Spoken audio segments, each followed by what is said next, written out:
Handicapper Steve here, handicapping the racing from Belmont Park. Here on Monday, it is the 29th of May, 2023. Going to look at the stakes races on the program from Belmont, but before I get on to that, remember to please follow me on Twitter at Horse Racing Get 5 for more selections for race courses around the world. I mean around the world. So there's some great racing this week. Friday you have the English Oaks and Saturday you have the English Derby. Friday night you have the Penn Mile, which is always a good race from Penn National. Saturday, great racing from Churchill, so it's just going to be a good week of racing. But today's card's all for state breds. So we're going to look at all those stakes races. Of course, I'm wearing my Aqueduct shirt today because I miss Aqueduct, and also it's because it's it's the hometown track for me, and of course I am a state bred also. I was born here in New York City, but let's get to the action here, and we only have about 3.5 months to go until we're back to Aqueduct, but we're going to look at races 1, 3, 4, 6, 8, and 9. The first race from Belmont, it is the Bouwerie Stakes. It's going for a purse, $125,000, race for 3-year-old fillies here, state breds. 5 horses are going to the main track. The distance of ground, 1,400 meters, or 7 furlongs on the main track. My top selection here, I'm going to go take the 2-horse Miracle. Let's go 2, 3, 4, 5 in the superfecta. 2, 3, 4, 5 super. Top selection of 2-horse Miracle. This 3-year-old Philip Mendelssohn. Top Fletcher trains. Iradetes Jr. gets the mount. The horse's most recent appearance came the 1st of April at Gulfstream. Mile 16th in the Grade 2 Gulfstream Park Oaks. And the horse finished 5th by 6 1/4 lengths that day. And she showed nothing. Absolutely nothing. She didn't break well. She was wide throughout. And she wasn't catching affirmative lady who freaked that day. Ran a disappointing race in the Kentucky Oaks, but this horse just wasn't catching anybody. Refreshing back to state breds where she's run very well in the past, around at 1 turn, cutting back and trip. I think this is what the horse needs. 2 back at the Rachel Alexandra at the Fairgrounds, mile 16th and the 18th of February. She finished second by 3/4 length that day, and she was with them early on. She got caught late, maybe didn't want to go the distance, but she ran her heart out behind, pretty mischievous that day. And then the maiden missed at Aqueduct, 1 mile on the 30th of October. She finished second by length. The winner came back and was a next start winner. Is run back in this one today, actually. Les Bon Temps. But this horse, she just ran her heart out, but got caught there. And then the Joe Gemma at Aqueduct, 7 furlongs in September. She finished second by 1 3/4 lengths that day. She was very wide. She neither weakened out of it, but never quickened up either that day. Gambling Girl's a really great horse. Went on to have a great season so far. And the Seeking the Ante at Saratoga on the slop, going 6.5 back last year. She finished 3rd by 5 1/4 lengths that day. She was very wide, never really got into it. But I think with every single race, she's been improving. She's training well down on the Jersey Shore, actually at Monmouth. Half-mile work last week in 50 flat, the 29th best workout 50, and a week prior to that, a half-mile 48 and 2, the best out of 7. So I think this horse is rearing to go. Coming here today, I think this horse is a very likely winner. I'm going to single this horse, start off the pick 5. So to recap my selection for the opener from Belmont, it's the Bouwerie. Let's take the 2-horse Miracle. Let's go 2, 3, 4, 5 in the superfecta. Heading over to race number 3 now from Belmont. It is the Critical Eye Stakes. It's going for a purse $200,000. Race fillies, mares, 3-year-olds and upward state breds. Field of 6 horses going 1,700 meters or mile 16th here on the Belmont main track. My top selection, I'm going to go with the number 4 horse, Classy Edition. Let's go 4, 6, 3, 5 in the superfecta. 4, 6, 3, 5 super. Top selection of 4 horse, Classy Edition. 4-year-old Philip Classic Empire. Top Fletcher trains. Iradetes Jr. gets the mount. The horse's most recent outing came the 5th of May at Churchill, mile 16th in the Grade 1 La Triomphe. A very tough La Triomphe this year. She just didn't show anything. She finished 10th by 9 1/4 lengths that day. She runs her better running style towards the front of the pack. She didn't get that day. She never got close to the front end. She bumped out of the gate, and she just, she was flat. She just got beat by better horses. Refreshing here, lesser quality horses. I think she could find her winning ways. First time she's facing state breds since her 2-year-old campaign. 2 back in the Royal Delta at Gulfstream, mile 16th, 18th of February, and she won by 1 3/4 lengths that day. And out of all the horses I just think of from this past winter at Gulfstream, her race always keeps coming up in my mind. And it wasn't the flashiest victories, but she won it quite easily. She was a little bit wide, but she went away with it. A very good run. Like I said, I don't know, when I think of Gulfstream, the winter of 2023, I keep going back to Classy Edition, and I don't know why. Prior to that, she ran the 11th of January at Gulfstream, 1 mile and off to 25, and that day she won by 5 1/4 lengths, and that race was actually a lot easier than the previous race, and still I don't think of that race as much as the Royal Delta, but she won by 5 1/4 lengths. She stalked. She was a little bit wide, but she took off clear. Very good run for her there. And then prior to that, last April, and the led Aqueduct mile and eighth. She finished fourth by 4 3/4 lengths that day, and she just did not show up that day. She was very wide, and she just wasn't catching the winner, Nostalgic, who really freaked that day. And then she wasn't catching Kathleen O in the Devona Dale of 2022. She placed that day, but Kathleen O closed up for nowhere to get the job done. Before that, she was pretty perfect facing Statebred. She won the Key Sense at Aqueduct in the fall of 2021, going 3/4 nicely, winning by 3 1/4 lengths. Won the Joe Jimma here at Belmont over the mud, over the 7 in September 2021 by 8, winning it quite nicely from a wide trip and a little drifting, but it was still a good run. And then broke the main Saratoga in the closing weekend of 2021 on a good seal main track, basically from a tracking trip. Training well since the last race. I'll give her a shot back to Statebreds. I think she could get redemption. It wouldn't surprise me if the 6-horse Venti Valentina gets the job done. She was a winner in the Bay Ridge in December at Aqueduct, quite nice over the 1-turn mile. Before that, they cut her back in the Iroquois, where she just wasn't getting the trip that day. Also, she didn't break so well. And then she had an okay third in the Fleet Indian at Saratoga on the mud. But cutting back in trip to a mile 16th off the bench, I'll give her a shot, but she might need the race. Wouldn't surprise me if she runs next time out Saratoga and something big and wins by a country mile. But today, she might need the race. But I'll use her as an insurance play, shall I say, in that early pick 5. But to recap my selection for the third from Belmont, it is the Critical Eye. Let's take the 4-horse Classy Edition. Give kudos to the 6-horse Venti Valentine. 4-6-3-5 Super, 4-6 in your multi-race. Where are we? To the 4th race now from Belmont's race. This race has always been, they have always run this race, it seems, and it's always a good, exciting race. 4th race, it is the Mike Lee Stakes, going for a $125,000 purse race for 3-year-olds who are Statebreds. Field of 7 horses, going 1,400 meters or 7 furlongs on the main track. Going to take the 1-horse Looms Boldly as a top selection. Let's go 1-3-2-4 in the superfecta. 1-3-2-4 super, top selection of 1-horse Looms Boldly. This 3-year-old colt by Golden Sense. Brad Cox trains. Manny Franco gets the mounts. Horse hasn't been seen in about 45 days.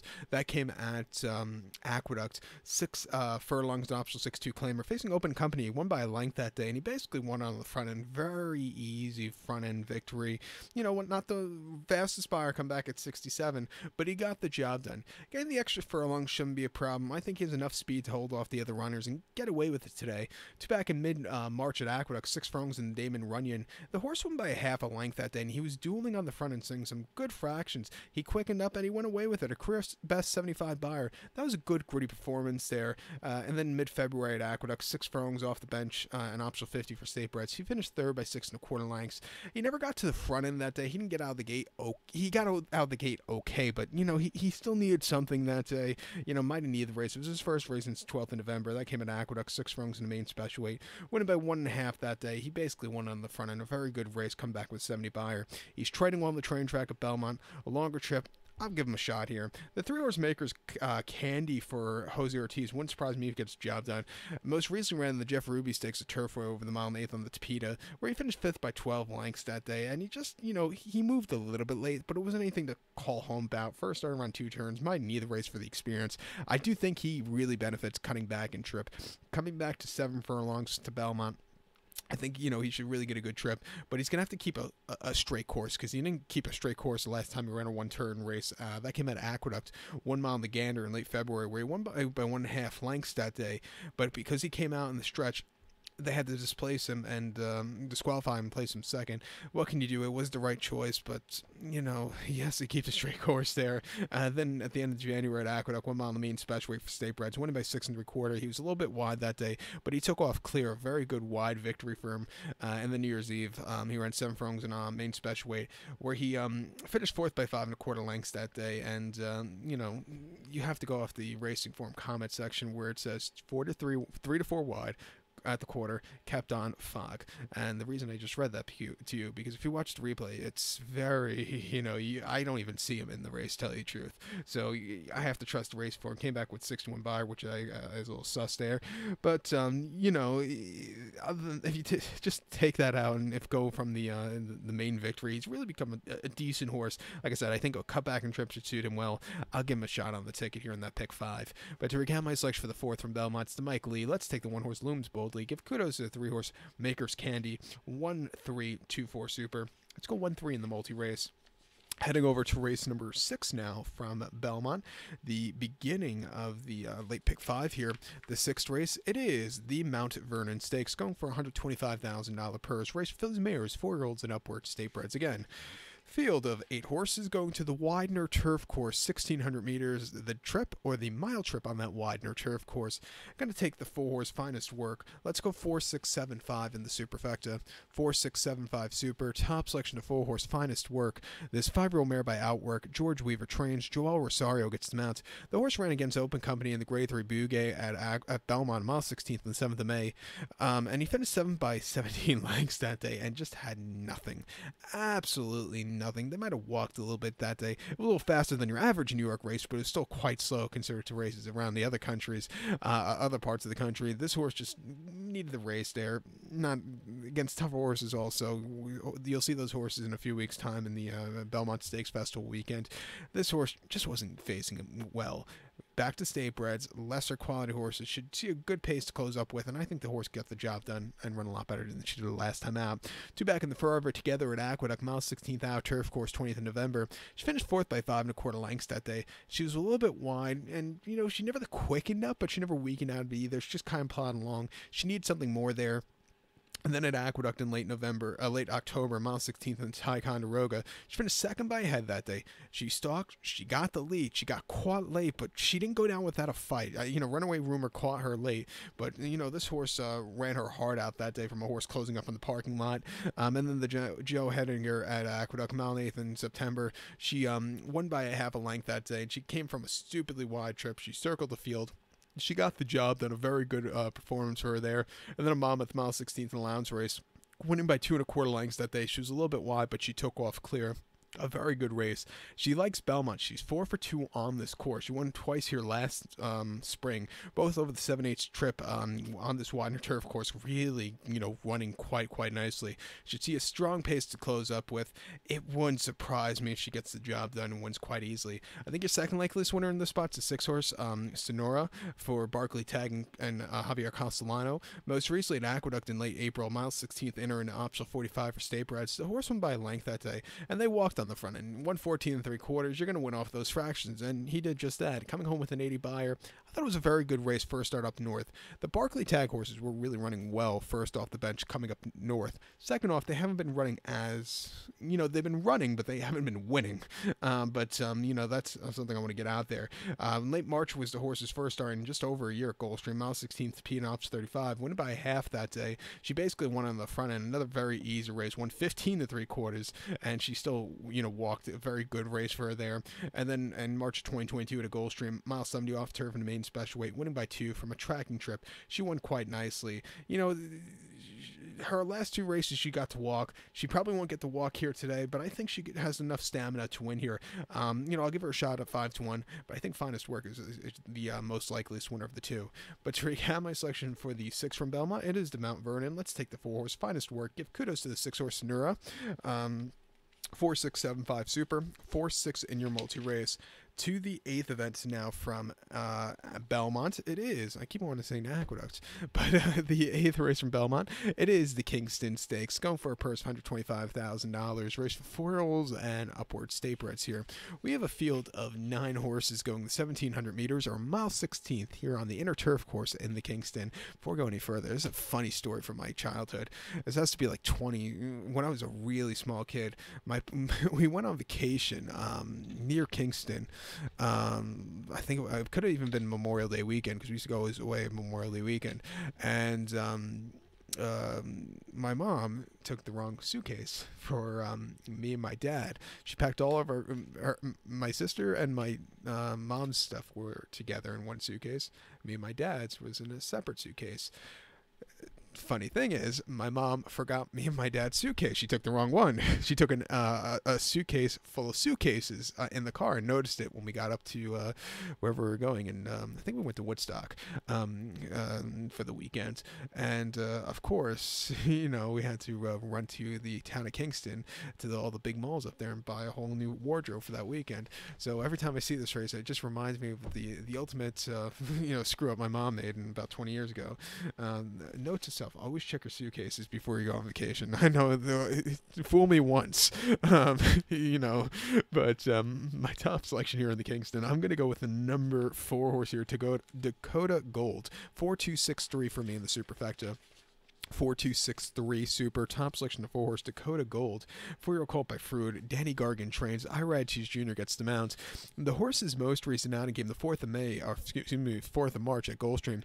Mile 16th in the Canadian turf.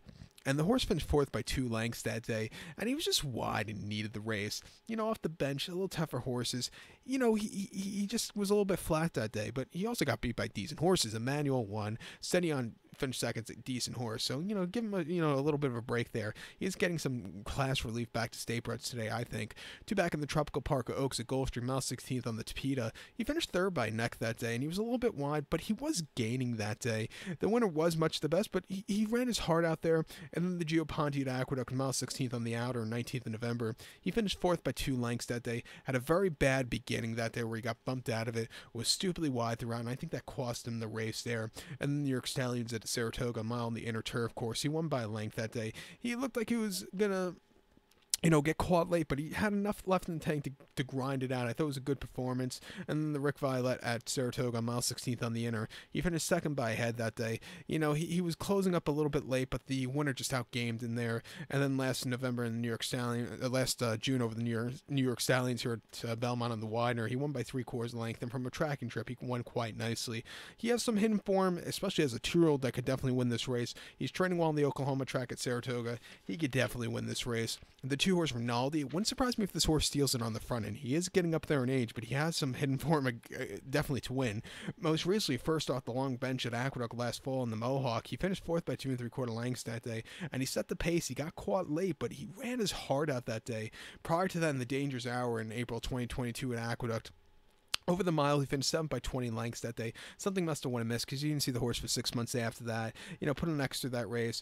They ran before then the New York Stallions on dirt. You know, one of his only dirt race. He just wasn't handling it that day next through that race. But he had a decent 4th against Open Company in the Artie Schiller in the fall of 2021. Very tough Artie Schiller, so he got beat by better horses there. An okay 5th in the West Point, and then he won the Forbidden Apple at Saratoga in the summer of 2021 on the front end. Winning by a half length with a 102 bar. He grinded it out to a great performance. A very good, gritty run there. He likes this course. He won here quite a few seasons ago. He likes running against state breds. He actually won the West Point in the summer of 2020 at Saratoga quite nicely. Came back to win after that the Forbidden Apple. Hasn't seen the winner's circle since his Forbidden Apple, but he has had some layoffs between races that might have affected him. Which have affected him a little bit. But coming here at 12-1, it wouldn't surprise me. The 6-horse City Man is also a likely winner. Okay, 3rd and last time out in the Fort Marcy on a turf course that doesn't play towards closers. Back on the turf course that doesn't play towards closers, but I think he'll see a little closer today, which would suit him well.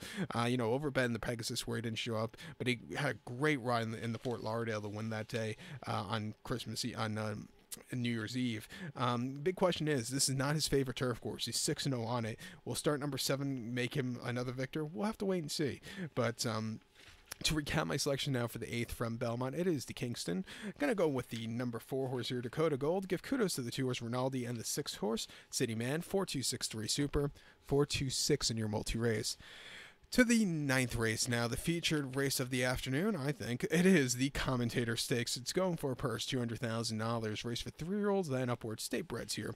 We have a field of 13 horses, a baker's dozen going to the main track, the distance of ground of 1,700 meters, or mile 16th on the Belmont main track.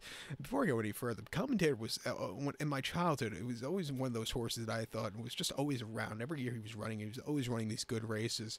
In fact, I might have been at Belmont on his final start, and it has to be like 2008, where he ran on like a Friday afternoon. I remember getting out of school early, and me and my dad going to see him run. He was a very cool horse, but when he ran, his 2 Whitneys were quite impressive, and they came a few years apart, which I even, in hindsight, I find even better and really cool. But one thing I always remember about Commentator also, the House Hope of 2005, it might have been one of the best House Hopes they ever had at Gulfstream. He ran in that race against horse Dynover, Silver Badge, I think, won it that day. Roses and May might even ran in that race. And, you know, it was a good group of horses. Commentator set the pace with Pat Day, went 107 or 108 to 3/4, which was stupid fast. Not a great ride by Pat. Wait all day. He wasn't waiting that day, but after that, he was pretty perfect. I think that was the year he did win his first Whitney. But, you know, Commentator, one of the best, you know, New York breds of my lifetime. I'm going to go with the 10 horse here, Ouster. I'm going to go 10-5-1-6 in the superfecta. 10-5-1-6 super, top selection 10 horse Ouster. This 5-year-old gelding by Outwork. Mark Henning trains. Dylan Davis gets the mount. The horse's most recent outing came in mid-April at Aqueduct, 1 mile in allowance race 82,000, and finished second by 2 1/4 lengths that day. He was a little bit wide and just a little bit flat that day. You know, might have needed the race. I do think a little longer should suit him well. Probably 2 turns should suit him well also, but I don't think 2 turn 1.5 miles here at Belmont might not suit him. You know, prior to that, in option 45 at Aqueduct, 1 mile 18th in March, he won by 5 that day, and he sat back early and he slowly moved his way up, and when he got the turn of foot, he got the job done, win by a half a dozen. A very good race, even after not the best beginnings there. And then mid-February at Aqueduct, 1 mile in the State Bred option 45, he finished second by a half a length that day, and again, he was a little bit wide. He moved a little bit late, but he still needed something. He ran his heart out that day, and then on the slab on the 5th of January at Aqueduct, 1 mile 8th in the State Bred allowance race, went by 5 1/4 lengths that day. He was stupidly wide that day, but he grinded it out to the victor. Very, very good performance there. And then he won broke his main actually on the turf at Aqueduct in the fall, winning by 3 1/4 lengths on the front end. He really put on a show that day. Very good performance. Coming to a mile 16th at Belmont, he should see a good trip. It wouldn't surprise me if he finds a winner's circle here. I think your second likeliest winner here is the 5 horse Bouwerie for Ira Ortiz and Mike Maker. Most recently here earlier this month at Belmont, 1 mile allowance race for 95. He finished third by 8 1/4 lengths, and it was first off the bench. He needed the race. You know, thought process of that race probably was, we'll get him a race in. End of the month, Commentator for 200 grand. Let's get it there. You know, he just was, you know, a little bit flat that day. Prince of Ferris for Rick Dutcher really put on a show. This horse just wasn't getting into in there. Prior to then, the Alex M. Robb at Aqueduct in the mud in the fall of 2022 at the Big A. He finished 6 by 7.5 lengths that day. He was just wide, just not excelling there, but had a very good place before in the Discovery and a decent third in the Empire Classic. He was your New York Derby winner from a tracking trip last year at the Finger Lakes, winning quite nicely. Come back here, it wouldn't surprise me if he gets the job done at 10-1. And also watch out for the 1 horse Dr. Ardito. You know, ran in the Westchester last time out where he ran horribly, but won the Haynesfield before that. You know, won on the mud at Aqueduct in January, and won here over the mile 16th last year, closing up by half a length, where he just put on a show with a career best 95 or 96 buyer that day. Problem with him is he doesn't run a lot, so it's going to be a very quick turnaround than he's normally used to. That's going to be the big question, but he's training one since the last run. I'll give him a shot on the ticket, but I do prefer the other two before him in this very wide open Commentator. But to recap my selection now for the 9th from Belmont, it is the Commentator. We're going to take the 10 horse Ouster as a top selection, give kudos to the 5 horse Bouwerie and the 1 horse Dr. Ardito. 10-5-1-6 super, 10-5 in your multi-race. So good luck to all, and please follow me on Twitter at HorseRacingKid5 for more selections for race courses around the world. Good luck, everybody.